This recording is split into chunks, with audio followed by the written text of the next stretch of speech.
Hey, it's Cargo Bike Life again. I was running the new brake cables for these new handlebars I put on the folding bike, and I ran into a little problem, so I thought I'd share this with you. This is a brand new front brake cable, okay, as it comes out of the box. And it's only, yay long. It's not super long. Well, because I raised these up by almost 6 inches, a standard brake cable no longer fits. A standard front no longer will fit down to the brake housing. It's short. The cable there may be enough of, but not really. I mean, it's not. It's nowhere near enough. And the housing is definitely too short. So that option of putting on that new front brake cable, which I need, is not available because I raised the handlebars up so much. So what I did was, when I took the rear brake cable off, I saved that cable. This cable is not that old. I haven't rode this bike like thousands of miles. So this is still a good cable, but it's extra long. And I saved the housing. So because I saved that, now I'm going to be able to hook up my front brake. But this is what I was talking about in my last video. When you take a bike apart, especially your own bike, and you put it back together, you learn these things. Because if I wasn't redoing these brakes and I threw an extra, front brake cable in my pack because I was going on a trip or just to have one with me when I ride, what would have happened is, if my brake cable broke or something, which has never happened to me, but if it did, I wouldn't be able to repair the front brake on this with a new cable because I wouldn't have one. Now I know that I need 2 rear cables to be able to put brakes to this because of the extension of the handlebars. Now the other part of this video, I'm going to show you how I figure out how much cable I need when especially the housing. It's really, I mean, I got plenty of cable, but how do you adjust for housing? Because you don't want to just put this whole piece on there and have this big loop hanging out that's going to get caught on something when you're riding. I'm going to have to move this camera back so that you can see the whole thing. Let me adjust the camera. I'm going to have to move it down some. Let's see. There, now we got the whole thing in there.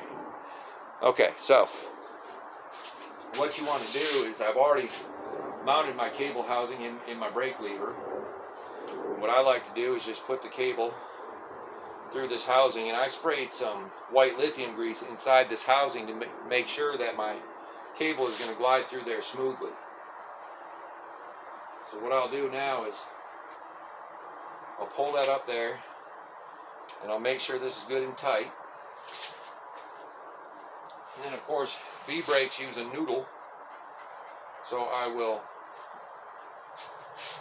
put the noodle in place on the brakes.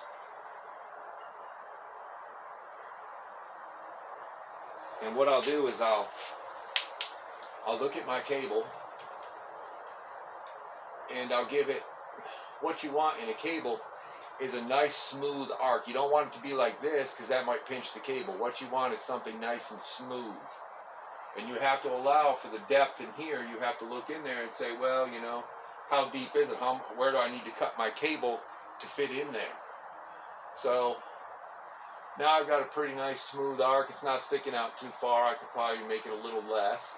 But the other thing, especially with the rear brake, with the front brake you don't have to worry as much, but when you turn your bike, is that cable going to be enough? Is it going to have enough flex in it, especially on a rear brake cable, because that brake cable has to flex on each side of the bike if you turn real sharp. So you got to take that into account. So I'm going to say that's pretty good right there. That, for me, I like the way that looks. It's not too much and not too little. And then I'm going to take my finger, and I'm going to measure down here, and I'm going to hold this.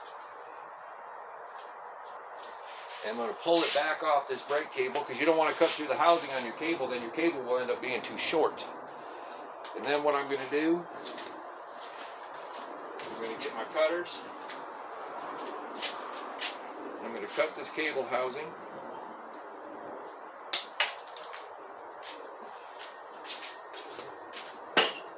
And this is something else you want to look for. You see the way it cut it? And there's like a little metal burr right there. Well, I always take a pair of dikes and cut that burr back. Make sure it's not in there. And then I take another tool.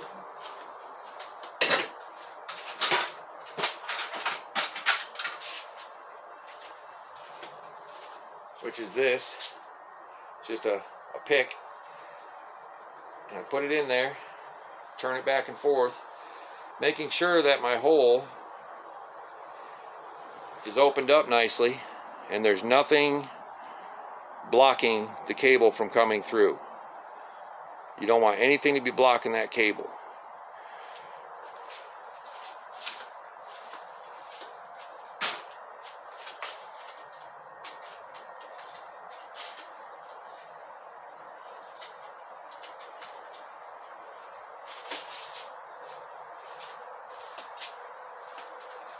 Then I check. I get the metal end that I'm going to put on my cable, and I make sure it's going to fit in there. Because sometimes on certain brakes this won't fit in. You just have to put the cable housing in. And if you don't have one of these metal ends, you could just put the brake housing in. It's not going to make that big a difference. I just like the metal end if I can have it.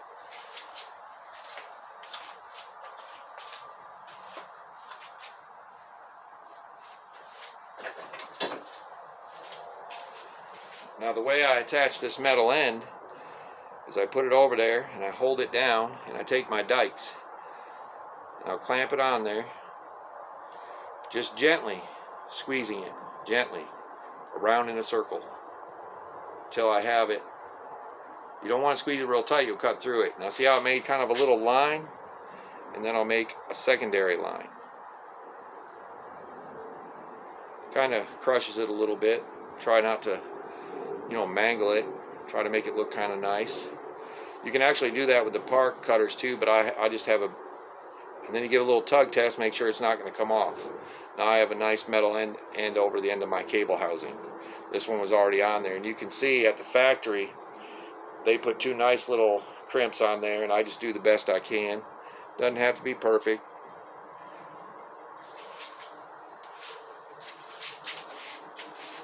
Then you can take your cable, feed it back through. Now see, there's something else you got to look out for too. You see how the end of that, I don't know if you can see that, but that cable's coming unfurled. It's like unwinding. Well, when that cable starts to unwind, if you don't clip it back before you shove it through here, it could jam up in there and unwind, and then when you push this through, you'll have this whole piece unwound. So what I do is I clip it clean. Now it's got a nice clean cut.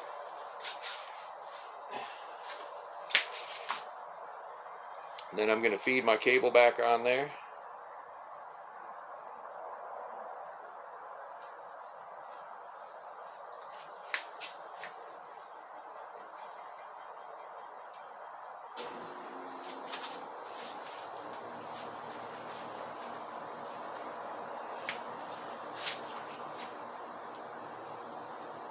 Got to feed this on there. Let's see. This is right there. Let's see. Yeah. This goes through here.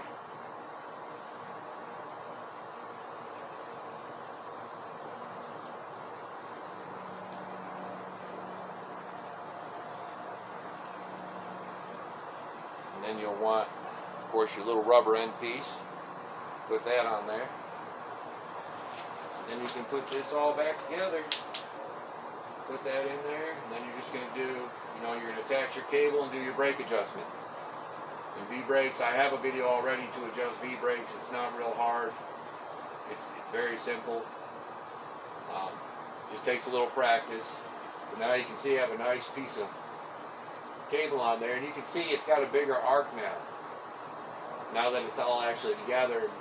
I should have probably, before I put that end on there, I probably should have checked that, because it's not that it's overly long. I mean, I could leave it like that, but I may take it back off, pull that crib cap or that metal end cap off, and actually trim a little more and bring it down just a little more. I may make it like, you know, a little straighter. But in all actuality, when I put my rear brake on there, the cables will probably end up, you know, I'm going to wait till I'm completely done with everything, and then if there's any adjustment to make, I'll make it then. Because I want my bike to look nice. I want it to look, you know, properly maintained and clean, and I just think it's important. And, you know, it's your bike. We all love our bikes. I want it to look right. When people look at my bike, I want them to say, man, that's, you know, there's a guy who takes care of his bike. But that's all I got for you. You all ride safe, be careful out there. It's Cargo Bike Life out.